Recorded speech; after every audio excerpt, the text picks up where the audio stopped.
When I married into the British aristocracy, it was the start of a wonderfully exciting journey. But it was also a little daunting.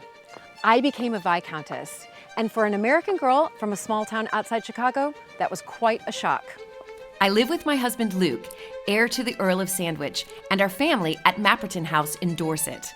Mapperton is a glorious sandstone house dating originally from the 1540s. It is known as Britain's finest manor house, and it is full of wonderful treasures collected by Luke's ancestors.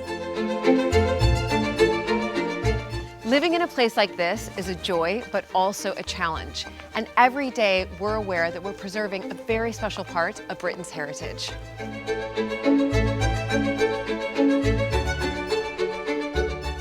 Mapperton has opened up an extraordinary new world for me, and I can't wait to share it with you all.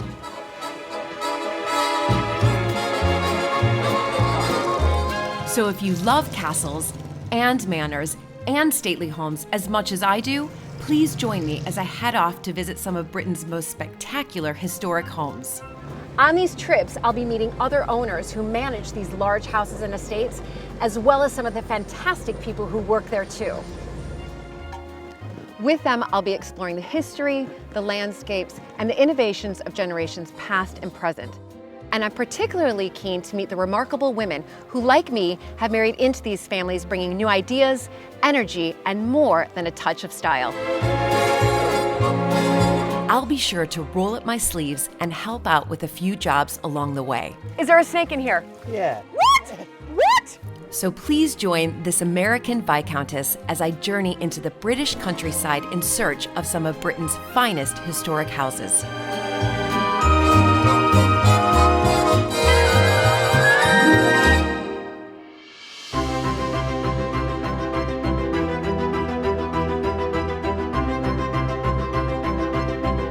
I'm visiting Iford Manor, known for its beautiful historic gardens. I'm meeting head gardener Troy Scott Smith and lending a helping hand in the Japanese garden. Troy. Hello again. So what are you planting here? These are wonderful little plant. Look at that. It's called Roscoa. It's a Japanese plant. Oh. Roscoa auriculata. Lovely open purple trumpets. So we're just going to put these around here. So fantastic. And do you do these every year? They're perennial. No, they'll last over time. Oh, yeah. they'll last. Oh, wow. Yeah. Okay. So yeah, just a case of digging that hole where you are.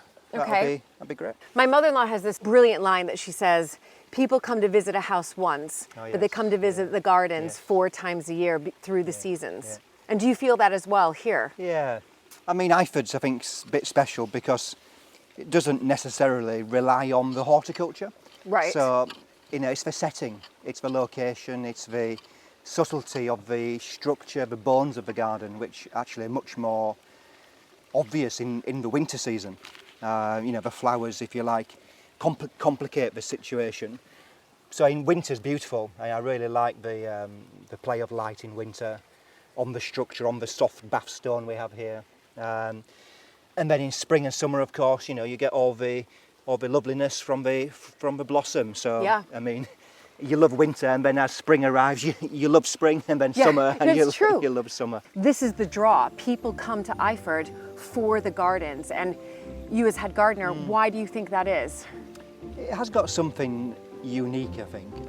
But I think it is that sense of arrival. When you arrive, it's unexpected. You come down these steep-sided valleys. It's nestled in the valley floor, the river, fast-flowing river running just by its doorstep. And I think all that adds to that somehow, the drama.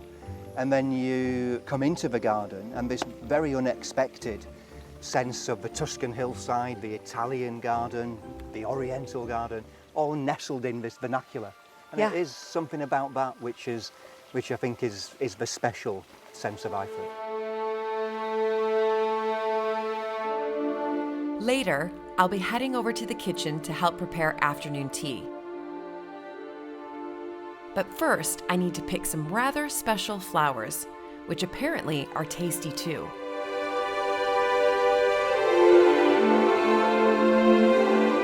Well, we've got lots of flowers here, particularly this part of Iford. But what we've got over here is actually some pots, which are probably perfect for you. Okay, got fantastic. Violets and all sorts of things in. So let me show you those. Yeah, because I want to make sure, obviously, I think we're going to top them onto some cakes. Well, these would be fun, wouldn't they? Yeah, beautiful, and the colors. These are a little violet called These are tricolor. little okay, so here's the thing. When I just need to pick it from the top, is that right? Well, I think probably for Yeah. eating you would, but for the garden, if you can pinch it right down. Yeah, okay, that's what I was going to ask you. So, And then you can just take the top. I don't suppose you want to eat the stalk, but yeah. So, and actually, these you can eat as well. what? These daylilies, you can eat them. You're kidding Whether me. you be brave enough, but you can eat them seriously. So Have you eaten them before? No. Okay. But you can. I wouldn't joke about such Okay. a serious thing, really. So, yeah, these or the buds would be lovely. You can eat the buds. Shall we try now? I think we should try one right now. Shall we? It seems a shame Okay, to, this is it. take the flower. There we go. Okay, it is a shame to take the flower. Okay, Shall we just go for it? Look, all right, on the count of 3. Yeah, go on. 1, 2, Three. 3. Actually, okay. Actually, really nice. Actually, not bad. It tastes like something. I really didn't know what to expect. These are really nice. There's, I'll do that again. yeah, that was fantastic. Oh my goodness. So you can help yourself to all of those. I'm going to basically, you're going to come back tomorrow and all of these are going to be gone. I'll leave you to it then. Okay, great. Thanks, Troy, That's okay. so much. See you again. Thank you so much. Oh my gosh, that was delicious. I might have to have another one. Yeah, he's gone. Okay, I'll pick like this really small one here so it goes unnoticed. It's actually really delicious. I have to get that, if there's a flavor that's coming through and I can't quite get it, it'll come to me later. Right now, I've got to pick. So see, that's why I asked that question to Troy. Like, so I knew that obviously edible flowers, it's just the flower. But see, from a gardener's point of view, he was like, no, you've got to pick it from, you know, the stem all the way down so that you don't ruin the plant. Right, I think this will be enough for the kitchen. Also, just remember that you need to be with somebody who knows about what flowering plants are edible. So I trusted Troy, he's a head gardener, he's an expert, and he knows what's edible. Definitely don't just pick up a flower and eat it. Know for sure if it's edible.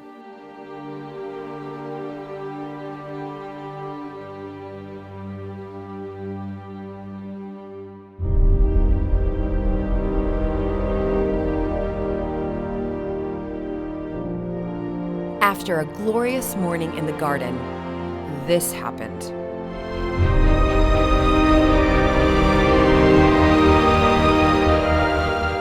Traditional British summer weather made a dramatic appearance.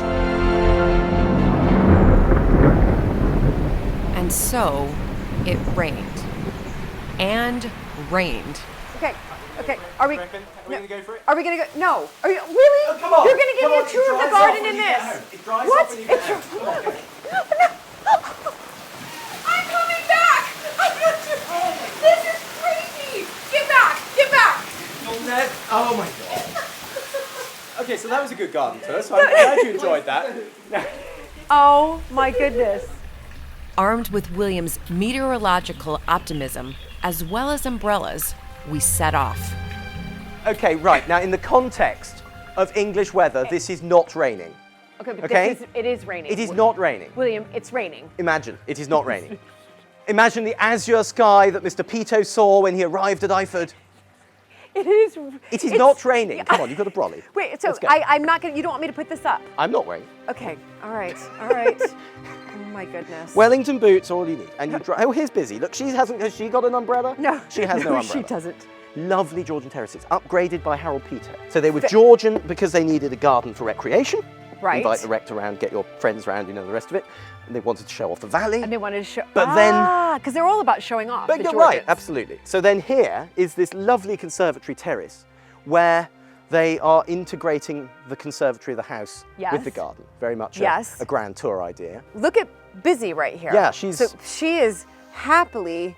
Well, it's sort her of garden, just, right? Yeah, I it's mean, her garden. So right? all these little terraces constricting our space, giving us a shooting glance, and then up to the main garden above, through this set of steps. And then at the top, you come through this arch, Yes. and you see this cathedral of space above, this amazing plane tree. I mean, look up there, isn't that spectacular? Yeah, that- 1779 that was planted to commemorate Our independence, nearly. the birth of Thomas Gaisford. But nevertheless, It's close, 1776. perfectly reasonable I'll take guess. it. Yep. Thomas Gaisford ended up as a Dean of Christ Church, Oxford. He lived here. He was a great Greek scholar, the Regius Professor at 31, bright cookie. And he lived here, he wrote his sermons on the great terrace. He was a great one for the Grand Tour, so he brought cypresses in here, even as early as the Georgian period. This was known for its cypress walks. And then as we round this wonderful corner, we sort of, you can't really see where you're going. And then you arrive at this representation of effectively a Tuscan hillside.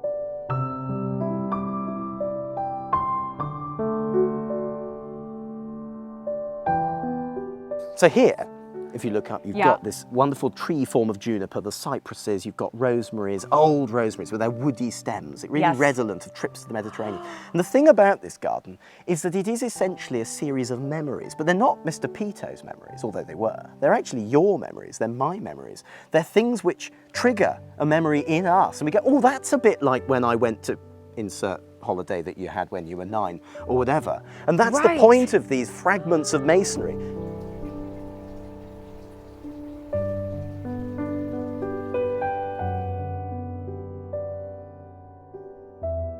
And then if you look at this end, to this little patio, which is, I think, redolent of those Cordoban and Sevillian patios. When you see down a corridor and there's a pool of light at the end. Yes. There's sort of the coolness of that central patio in a house amid the chaos of the city. And this is that cool, safe, quiet space. Yes, it is. Planted up with lush foliage, scented plants. Can you smell that? I absolutely. Well, what am I smelling here? Am I smelling Tuscany? You're smelling, I suppose, the south of Spain, Tuscany, sages, you've got geraniums, you've got all of those lovely scented plants, and crucially, the sound of water, which leads you on. You hear it before you see it. It draws you through a garden, and that's the genius of Pito, to place water in places that makes you want to find out where it came from. Where it came from. I love his little fern too. Wonderful. The fern is fantastic. It's like a hairstyle. Yeah, it is. It is. A little bit Medusa. Yeah, a little bit, maybe. Yeah, maybe. love It's that. better when it's earlier, it's just coming out. So essentially, Pito is creating a garden, an international garden, but he's not doing it in the sense that here's the French bit, here's the Italian Renaissance bit, here's the Roman bit. Here he's intermingling everything. If you drew a Venn diagram of all of the world's cultures, all of the kind of the bits that they all thought were beautiful, this is the intersection of that beauty. How wonderful. And then you come into this little pool with a little garden, perhaps Pompeian, the sort of thing you see at the back of a house in Pompeii. Absolutely. Yes. A little bit of water. Kick the kids out, go and play Ludo or whatever they played, abacus at the back of their house in Pompeii. And so this is, and now I'm just seeing, I mean, we've only been through just a fraction of the garden, but there is water everywhere. Yeah, absolutely. It's a crucial element of the garden because it really creates life in a garden space, doesn't it? That sound of water is constant, it's always there, it's ever moving, it creates a sense of energy. And as we look up, there's this little quirk here which I rather like. Pito hated asymmetry. He took the false wing off the manor because he didn't, because the Georgians had to have a symmetrical house, and Pito hated symmetry, so he takes the wing off. But here he has 15 of these beautiful terracotta tiles, and he places them 5, 6, and 4. I don't know a single designer who would ever do that. It shouldn't work, and yet it does. And what it does is it creates an ability for him to create an asymmetrical space beneath. You wouldn't know it, but the walls aren't square, nothing lines up, because nothing ever lines up at Iford. It's all a bit of a fudge. That's the key. And this is his magnificent terrace. This is incredible. This is the wow moment right here. It kind of is. This is wow. It is. This is what I think he wanted you to just stop and take it in. This is just magical. So this is a representation of the Appian Way coming out of Pompeii on its way out, with the cart tracks and all of that, passing monuments and sarcophaguses and orchi and. I mean, I'm actually forgetting that I'm in England right now. I honestly am. That's literally what I was thinking. Okay, so then you've got lovely English roses up the columns, which gives the sort of whimsy. You've got Romulus and Remus, which is the last copy taken from the Capitoline. So that's very much the influence of Rome right at the heart of the garden. But then look out through the colonnades, and you get this incredible setting of the landscape, and it is the borrowed landscape. Shake. He learnt this in Japan when he was there in 1898. Shake, what does that mean? Shake is the borrowed landscape. It is setting your garden in the context of its surroundings. So it's the opposite of what Roman theory does, which is build a forum and the safe space and everyone looks in. Yes. The Japanese are building something to look out. To look Much out. more of an outward-looking gardening style. And as a result, you're constantly with this balance of the foreground and the space that you're in. It's like a basilica, isn't it? With a Yeah, half no, round at the end. absolutely it is. And then the outward view, and there's another out to the countryside. Fantastic. So everything is always in balance. And the internationalism is the other key here, which is that he wasn't going out in a sort of 18th century British Empire way and saying, you know, we really ought to be more British. You should be more British, you'll appreciate it, you'll love it. He wasn't doing that. He was going out to see what everyone else could teach him. This was a magpie for ideas. He wanted to learn. He went to Japan for 10 weeks to learn ikebana, to learn flower arranging, Right. to learn about the placement of objects, to learn about shake. All of these amazing concepts were completely alien to To the learn West. and then bring them back And here. then to use for his clients. Right. Incredible. The love and respect which William and his family have for Harold Pito's vision here is so inspiring and clear to see as we arrive at the Japanese garden, where thankfully the water has settled after my wading efforts.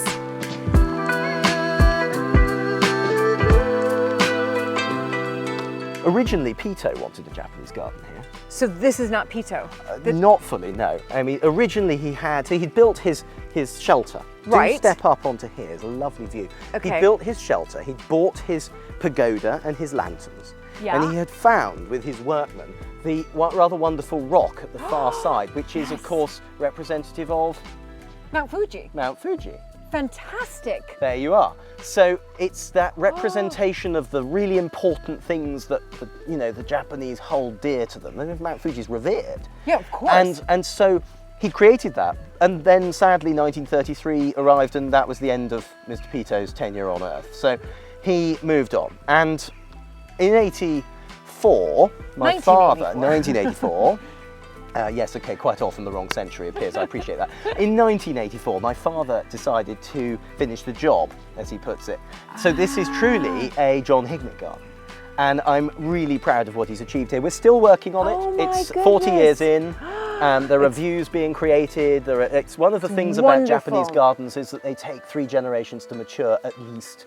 Right. You want all of this moss, you see. It's all yeah. self-sown and It's you don't beautiful, plant it, it but- just occurs. Interestingly enough, here in this Japanese garden, I am spotting 2 native orchids. Pyramidal orchids, absolutely. Self-sown, like so many things in this garden. The box is very much where it falls, it lies. And then you manage it from there. And of course it's on a rock, which is, 10 tons of rock, Yeah. which was taken across on rollers in the Roman fashion, pulled by a digger by my father from some yards So your away, father some put the 100 stone yards here? away. Yes, he placed that there. So that is his Oh island. my And then the goodness. whole of the idea of this garden is really based around that sort of Chinese cosmological idea of the north and south, east and the west. These stones, you see the scales Yeah, of the yeah, of dragon here? course. These 2 are the dragons coming down to drink and to steal the pearls which are under the temple. And so it's all the stories are in there, woven Stunning. in, but in But a subtle way. Okay, it's just stunning and beautiful, but I have to say it's something about those 2 orchids there. I'm going to tell you what I'm thinking right now. Those are your parents, because they're English, right bless. there. Well, Here there they they are, right at the here you heart, are. the Englishness at That's the heart right. of the Japanese. The Japanese Isn't that lovely? garden, and there are Yeah. your parents who really took the sun. And still do, of course. Yeah, My of father's still course. driving his digger. Exactly. As his retirement project, as it was his profession. As a professional amateur Yeah. gardener, as he calls It's himself. So, wonderful. it is lovely. And he's still here every evening, moving the rocks Yeah. around, sorting things out, sort of working out which moss to leave Yeah. and the rest of it. Of course, the thing about this garden is it's so different to everything else, isn't it? Yeah, no, it's no, cooler, it's- it's damper, yeah, it's it a different definitely is. climate. And I Yeah. think it's more peaceful in many ways. It's very peaceful.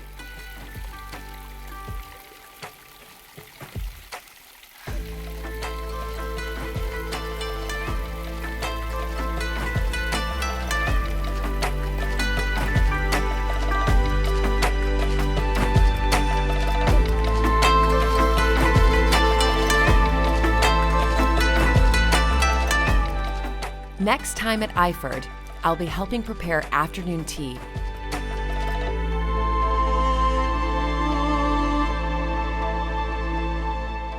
and hearing how ancient peace has been restored to the garden.